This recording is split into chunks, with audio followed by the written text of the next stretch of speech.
நான் லவ் பண்றேன்னு சொன்னாலே அவங்க ஒத்துக்க மாட்டாங்க.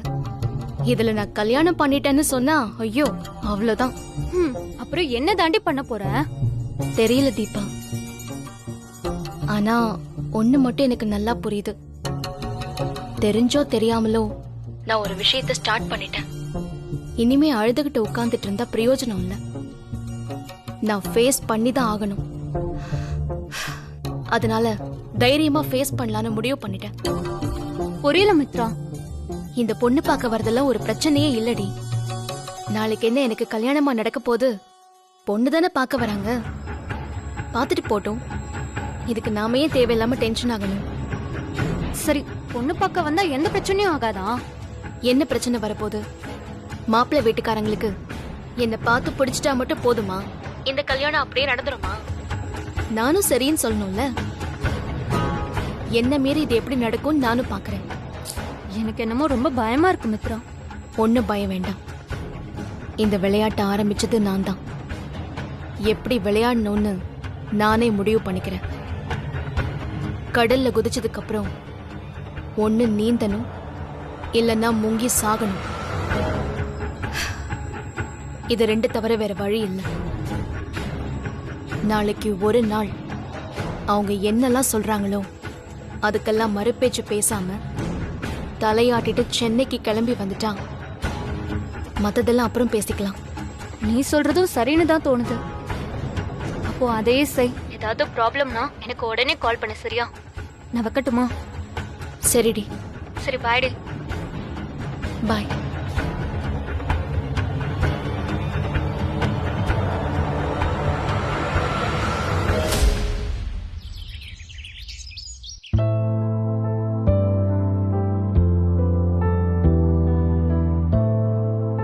என்ன இன்னும் ஹாஸ்பிடலுக்கு கிளம்பாம இருக்கீங்க? ஏன் நான் இங்க இருக்கிறது உனக்கு டிஸ்டர்பன்ஸா இருக்கா? அப்படின்னா சொல்லு, நான் உடனே கிளம்புறேன். நான் ஏன் உங்களை போக சொல்ல போறேன்? எப்போதும் பஞ்சுவாலிட்டி கேஷுவாலிட்டின்னு ஓடுவீங்களே, அதனால தான் கேட்டேன். நான் இன்னைக்கு லீவ் போடலாம்னு இருக்கேன் வாசுகி. என்னங்க அதிசயமா இருக்கு? சுனாமி கினாமி வந்துட போகுது. ஹே இல்ல வாசு, வினயும் வெளியூர் போயிருக்கான், மித்ராவும் டெல்லி போயிருக்கா. நீ தனியா இருப்பியே, அதான் உனக்கு கம்பெனி கொடுக்கலான்னு இருக்கேன். நல்ல வேலை ஞாபகப்படுத்தினீங்க. மித்ரா போன் பண்ணாளா? டெல்லியில ஏற்பாடெல்லாம் கரெக்டா பண்ணிருக்காங்களாமா? விசாரிச்சீங்களா? அதெல்லாம் பேசிட்டேம்மா. அகாமடேஷன்ல இருந்து ஃபுட் வரைக்கும் எல்லாம் பர்ஃபெக்ட்டா இருக்கு. அவ ரொம்ப என்ஜாய் பண்றலாம் அப்படின்னு சொன்னான். நான் வேற பயந்துகிட்டே இருந்தேன், ஒரு வயசு பொண்ண தனியா அனுப்பி வைக்கிறோமேன்னு. மித்ரா என்ன தனியாவா போயிருக்கா? நான் தான் உங்ககிட்ட சொன்னேனே, நம்ம ஹாஸ்பிடல்ல இருந்து ஒரு டீமே போயிருக்காங்கன்னு. எதுக்கு நீ பயப்படுற? அவங்க எல்லாருமே தான் போயிருக்காங்க. ஆனா நம்ம வீட்ல இருந்து மித்ராவுக்கு துணையா யாருமே போகலையே, அத சொன்னேன். மித்ரா டெல்லி இல்ல, வாஷிங்டன் வரைக்கும் கூட தனியா போயிட்டு வந்துருவா. நீ ஏன் பயப்படுற? இத்தனை வருஷமா நாமளா போய் அவளை பாத்துக்கிட்டு இருந்தோம். சார். வெங்கட் வாங்க. Good morning sir. உங்களுக்காக தான் வெயிட் பண்ணிட்டு இருந்தேன். உட்காருங்க. Okay sir. Good morning madam. Sorry sir, டிராஃபிக்ல மாட்டிட்டேன், லேட் ஆயிடுச்சு. இது நீங்க சொல்லணுமா என்ன? இந்த மெட்ரோ ஒர்க் முடியற வரைக்கும் அப்படிதான் இருக்கும். சரி, நீங்க என்ன சாப்பிடுறீங்க? Coffee, tea, anything? Coffee sir. Coffee வாசி. வசந்தி. சொல்லுங்கக்கா. வசந்தி, காஃபி எடுத்துட்டு வா. சரிக்கா. மாமா உங்களுக்கு ஏதாச்சும் வேணுமா? வேணாமா, இப்பதான் சாப்பிட்டேன். தேங்க்ஸ். சரி. சார் இந்தாங்க சார். கொடுங்க.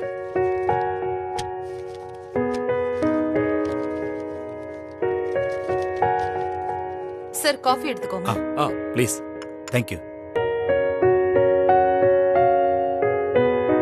சார். கேம்ப் போன டீம் ஹெட் கால் பண்ணாங்க சார். நாம அனுப்பின டூல்ஸ் எல்லாம் இன்னும் டெலிவரி ஆகலையா சார்.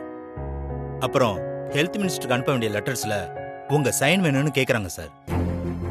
லெட்டர்ஸ் ஃபேக்ஸ் அனுப்ப சொல்லிடுங்க, சைன் பண்ணிடுறேன். இன்னைக்கே அனுப்பிடுங்க. ஏங்க, ஒரு சைனுக்கு எதுக்கு ஃபேக்ஸ் போஸ்ட்னு? மித்ரா அங்க டெல்லியில தானே இருக்கா, அவ சைன் பண்ண பத்தாதா? இந்த மாதிரி இஷ்யூஸ கிளியர் பண்றதுக்கு தானே மித்ராவை அங்க அனுப்பி வச்சீங்க. மித்ரா மேடமா? அவங்க டீம் கூட போகலையே.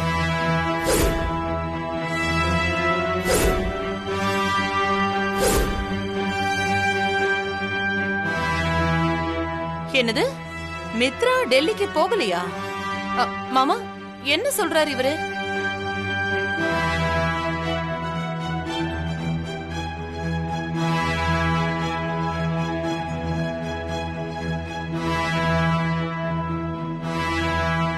ஏங்க கேக்குறோம்ல, சொல்லுங்க.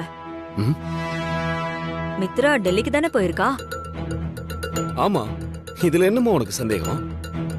ஹெல்த் மினிஸ்ட்ரிக்கு அனுப்புற லெட்டர்ல எம்டிங்கிற முறையில நான் தான் சைன் பண்ணணும். மித்ரா எப்படி சைன் பண்ண முடியும்? அதனாலதான் என்கிட்ட சைன் கேக்குறாரு. இதுக்கு போய் ஏங்க, நான் சைன் போடுறத பத்தி கேக்கல.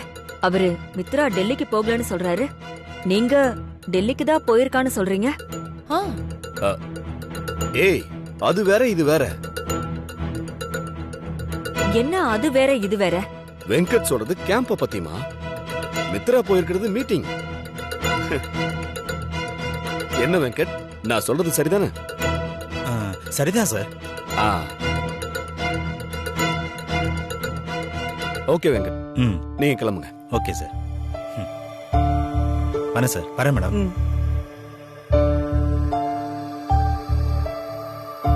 வாசு, எனக்கும் டைம் ஆயிடுச்சு, நான் ஹாஸ்பிட்டல் கிளம்புறேன். இன்னைக்கு லீவுன்னு சொன்னீங்க. ஏய், நான் சும்மா சொன்னேன், நான் கிளம்பணும்.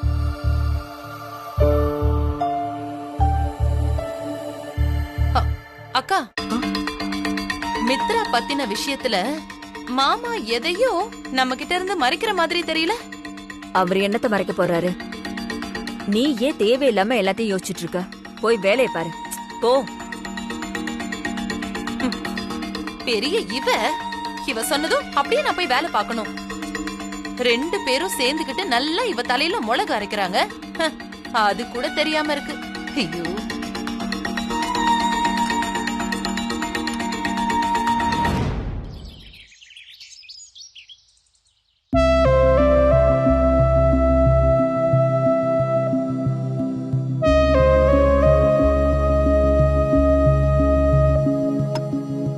ஏங்க, இந்த மித்ரா பேசுறது பண்றதெல்லாம் பாக்கும்போது எனக்கு என்னமோ பயமா இருக்குங்க. நீ பயப்படுற அளவுக்கு என்ன நடந்து போச்சு? தேவையில்லாம மனசை போட்டு குழப்பிக்காம நாளைக்கு பண்ண வேண்டிய வேலையை போய் கவனி. நீங்க நினைக்கிற மாதிரி இல்லங்க. மித்ரா இப்ப ரொம்ப மாறிட்ட மாதிரி தெரியுது.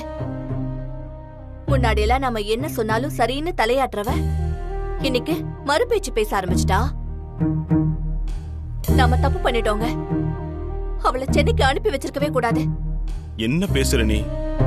அன்னைக்கு மட்டும் மித்ரா சென்னைக்கு கிளம்பி போகாம இருந்திருந்தா இன்னைக்கு நம்ம உயிரோடவே இருந்திருக்க மாட்டோம். காயம் ஆறுனதும் உனக்கு வலிச்ச வலி மறந்து போச்சுன்னு நினைக்கிறேன்.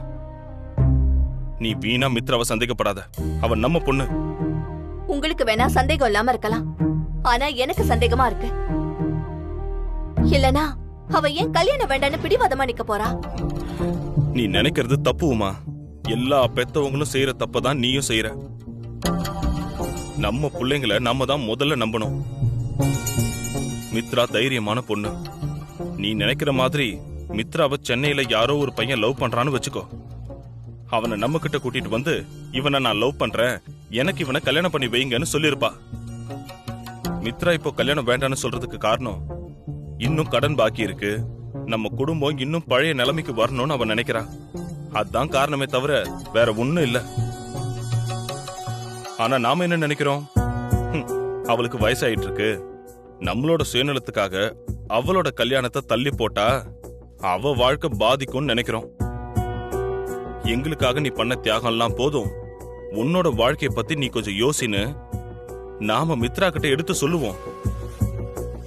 நாம எதுக்காக சொல்றோன்னு அவ கண்டிப்பா புரிஞ்சுக்குவா. சரிங்க, இப்ப என்ன பண்ணலான்னு சொல்றீங்க? நீ எதுவும் பண்ண வேண்டாம், நான் மித்ரா கிட்ட பேசுறேன். நீங்க பேசுறேன்னு சொல்லி அவ சொல்றதுக்கெல்லாம் நீங்க தலையாட்டிட்டு நிக்காதீங்க. இத பாருங்க, நல்ல சம்பந்தம். இத விட்டுட்டா இப்படி ஒரு நல்ல இடம் நமக்கு அமையாது. அதனால நாளைக்கே பூ பொட்டெல்லாம் வச்சு நிச்சயம் பண்ணிடணும். முடிஞ்சா நாளைக்கே ஒரு ஐயரை கூப்பிட்டு முகூர்த்த தேதியும் குறிச்சிடலாம். என்ன சொல்றீங்க? எல்லாம் நாமளே முடிவெடுத்துற முடியுமா? கல்யாணங்கிறது ரெண்டு வீட்டு விசேஷம். மாப்பிள்ளை வீட்டுல என்ன நினைக்கிறாங்கன்னு தெரிஞ்சுக்க வேணாமா? அவங்க என்னங்க சொல்ல போறாங்க? வர முகூர்த்தத்திலேயே கல்யாணம் வச்சுக்கலான்னு சொன்னா வேண்டாம் நான் சொல்ல போறாங்க. நீ சொல்றது நல்ல யோசனை தான், பேசி பார்க்கலாம். ஆனா எனக்கு முதல்ல மித்ரா நாளைக்கு பொண்ணு பார்க்க வந்து நிக்கணும். அதுக்கு என்ன செய்யணுமோ அதை செய்வோம். நீயும் என்கிட்ட பேசின மாதிரி அடுத்த முகூர்த்தத்திலே கல்யாணம்லாம் அவகிட்ட பேசாத. அவ போக்குல போய் தான் நாம காரியத்தை சாதிக்க முடியும்.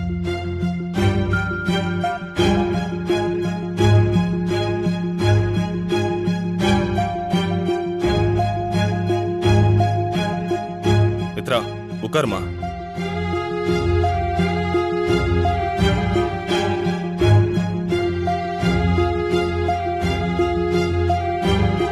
மித்ரா, இப்படி ஒருத்தர் முகத்தை பார்த்துக்க பிடிக்காம வீட்டுக்குள்ளேயே இருந்தா இருக்கமா தான் இருக்கும். நீ தாரிணியை கூட்டிக்கிட்டு கோயிலுக்கு போயிட்டு வாமா, எல்லாம் சரியாயிடும். அப்பா, நான் ஏதாவது தப்பா பேசிட்டேனா?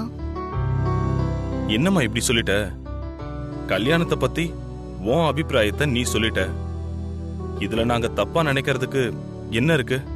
அதே போல உங்க அம்மா பேசினதுலயும் எந்த தப்பும் இல்லம்மா. எங்களுக்காக நீ உன்னோட வாழ்க்கைய வாழாம விட்டுற கூடாதுமா. என்னப்பா, உங்க வாழ்க்கை ஏன் வாழ்க்கைன்னு பிரிச்சு பேசுறீங்க? இது நம்ம குடும்பம்ப்பா. எனக்கு என்னன்னு, நான் கல்யாணம் பண்ணிக்கிட்டு வெளிநாட்டுக்கு போயிட்டேன்னா உங்களை யாருப்பா பாத்துப்பா? அதுக்காக நான் என்னோட லைஃப மிஸ் பண்ணிடுவேன்னு நீங்க நினைக்க வேண்டாம்.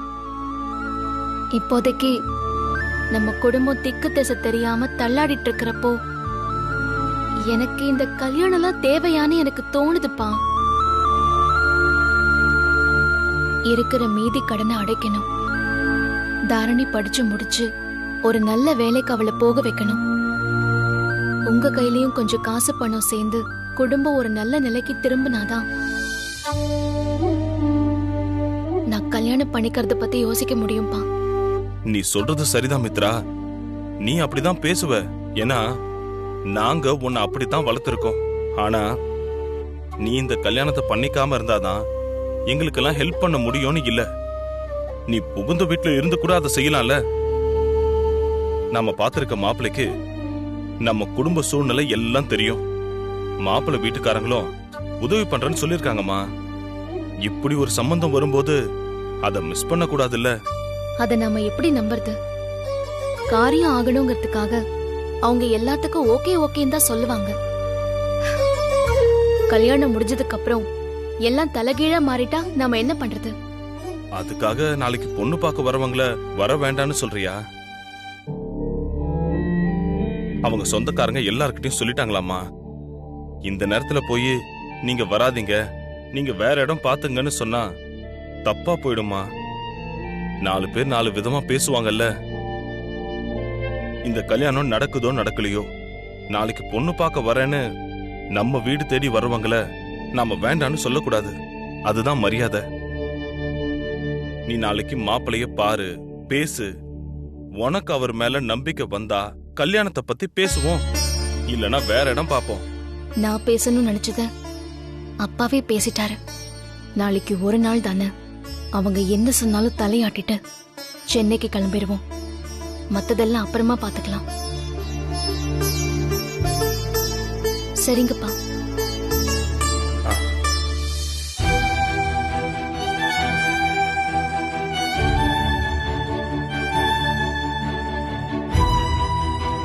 ஏங்க, அவளே இறங்கி வந்துட்டா. இந்த வாய்ப்பை விட்டுறாதீங்க.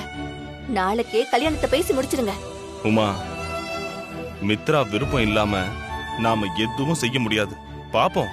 நாளைக்கு அவ மாப்பிளைய பார்த்ததும் அவளுக்கு புடிச்சு போயிடும் நினைக்கிறேன். நீ ஒண்ணும் கவலைப்படாத.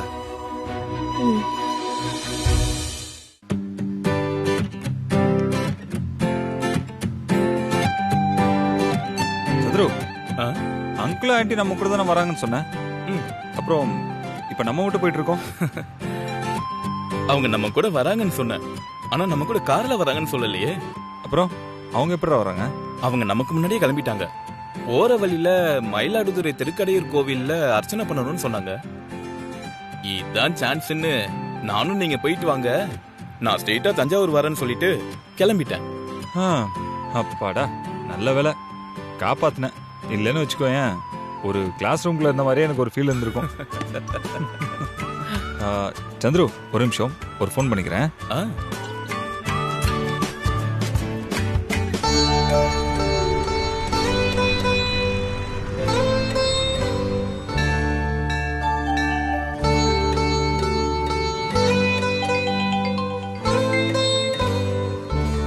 தரணி, ஹாஸ்பிட்டல்ல இருந்து கூப்பிடுறாங்க.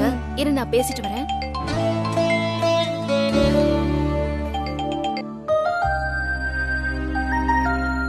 Madam, hi. ஹாய் வினய். என்ன பண்ற? அப்புறம் டெல்லி வெதர்லாம் நல்லா இருக்கா? சில்லுன்னு இருக்கா? ஆ, இருக்கு. ஏய், என்னாச்சு? ஏன் நீ டல்லா பேசுற? என்ன மேடம் நீங்க டெல்லி வரைக்கும் போயிருக்கீங்க, ஜாலியா இருந்துட்டு வர வேண்டாமா? நான் என்ன டூரா வந்திருக்கேன், என்ஜாய் பண்ண. நான் இங்க ஒரே டென்ஷனா இருக்கேன். நான் அப்புறம் பேசுறேன். ஏய், வெயிட் வெயிட். என்ன மேடம் இது? நான் அக்கறையா கால் பண்ணி என்ன பண்ற, என்ன சாப்பிட்டேன்னு கேட்கலான்னு பார்த்தா நீ நம்ம அவசர அவசரமா போனை கட் பண்ற. என் மேல அக்கறை இருந்திருந்தா நான் இங்க இறங்குனதும் எனக்கு கால் பண்ணிருக்கணும். உங்களுக்கு போர் அடிக்குதுன்னு இந்த நேரத்துல கால் பண்ணி பேசுறீங்க. அதுக்கு நான் தான் கிடைச்சனா? ஏய், நான் நிஜமா உன் மேல அக்கறையில தான் கால் பண்ணேன். சரி, நீ என்ன சாப்பிட்ட? ஒரு ஸ்பெஷலும் இல்ல. அங்க நான் நம்ம வீட்ல என்ன சாப்பிடுவேனோ அதுதான் இங்கேயும் சாப்பிட்டேன். மேடம், உங்களை எல்லாம் திருத்தவே முடியாது. ஒரு வெளியூருக்கு போனோம்னா அந்த ஊர்ல என்ன ஸ்பெஷல் ஃபுட் இருக்கு, எது நல்லா இருக்கும்னு நாம தான் தேடி போய் சாப்பிடணும். ஐயோ, அதெல்லாம் உங்களை மாதிரி ஆளுங்க தான் அப்படிலாம் தேடி தேடி சாப்பிடுவாங்க. எனக்கெல்லாம் பசி அடங்குற மாதிரி சாதாரண ஃபுட்டே போதும். சரி சரி, நம்ம டீம் அங்க என்ன பண்றாங்க?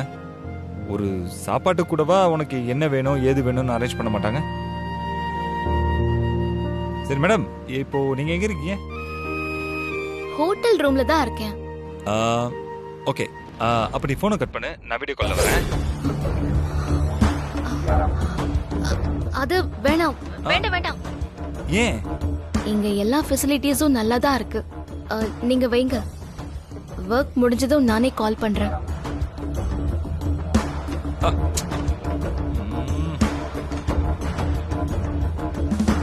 வினயை நம்ப முடியாது. வீடியோ கால்ல வந்தாலும் வருவாரு. பேசாம போனை ஸ்விட்ச் ஆஃப் பண்ணிருவோம்.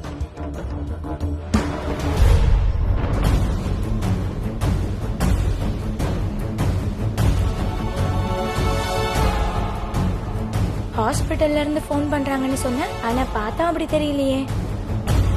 ஏதோ பாய் ஃப்ரெண்ட் கிட்ட பேசின மாதிரில இருந்தது. அதிக பிரசங்கித்தனமா பேசாத, வா போலாம்.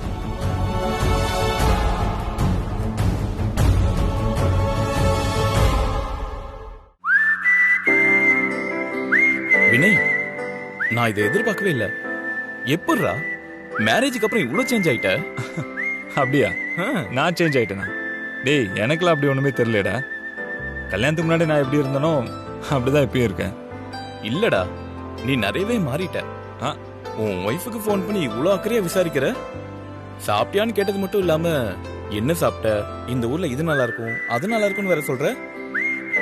உன்னை இப்படியெல்லாம் பார்த்ததே இல்லையே வினய். என்னடா, ஒய்ஃப் மேல அவ்வளோ லவ்வா? அதெல்லாம் இல்லைன்னு நான் போய் சொல்ல மாட்டேன். ஆனா நீ நினைக்கிற மாதிரி அவ்வளோ அன்பா அக்கறையா இருக்கேன்னு கேட்டா நான் இல்லைன்னு தான் சொல்லுவேன். ஏன்டா? என் ஒய்ஃப் கேட்ட மாதிரி அவள் டெல்லி கிளம்பி போய் இவ்வளோ நேரம் ஆனதுக்கப்புறமும் நான் இப்போ தானே கால் பண்ணி கேட்குறேன். அதோட நான் கல்யாணம் பண்ணி கொஞ்ச நாள் தான் ஆகுது. நான் இது வரைக்கும் அவளை எங்கேயுமே வெளில கூட்டு போனதில்லை. ஃபஸ்ட் டைம் அவள் டெல்லிக்கு போகிறா. நானும் பாரு கூட போகாமல் இங்கே இருக்கேன். இதோ உன் கூட ட்ராவல் பண்ணிகிட்ருக்கேன். இவ்வளோதான்டா நான் மேலே வச்சிருக்கிற அன்பு அக்கறையெல்லாம். டேய், நீ கூட போலன்னா அது லவ் இல்லைன்னு ஆயிடுமா? ஆகாது தான்.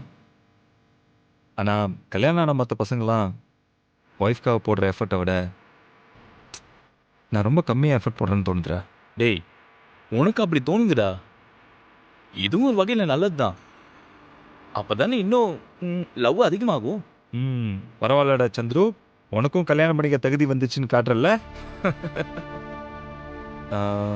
ஆக்சுவலாக நான் இவ்வளோ மேரேஜ் பண்ணிக்க விருப்பமே இல்லாமல் தான் பண்ணிக்கிட்டேன்.